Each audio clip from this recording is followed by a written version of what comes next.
কি হয়েছে বল বল, দেখেছিস কেন? 500 টাকা দাও, দে না। মালটা জমাই হবে, তখন কিছু টাকা চাইবে, নষ্ট চাইবে, জীবনটা মানে আমাকে শেষ করে দিল। তুই টাকা দিয়ে কি করবি? আমার বয়ফ্রেন্ডের কাল জন্মদিন, তাই ওকে একটা জামা কিনে দেবো। তোর বয়ফ্রেন্ডের জন্মদিন আমি কেন টাকা দিতে যাবো? আমার কি খেয়ে কাজ নেই? কেন তুই আমারে ভালোবাসিস না? তবে তো আমি ভালোবাসি, সেই 5 বছর ধরেই বলছি। তারপরে তুই যদি সত্যিকারের ভালোবাসিস তাহলে দে 500 টাকা।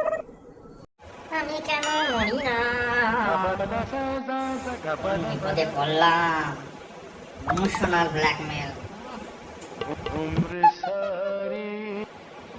এনে ধর।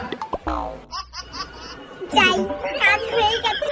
এরপর আর যাওয়া যাবে না, অলওয়াজ ধরবো না, পিছনে পিছনে তাহলে শোনা লাগবেই আমার। বল্টু, তাহলে আমি গেলাম। যা যা যা, তুই থেকেই বা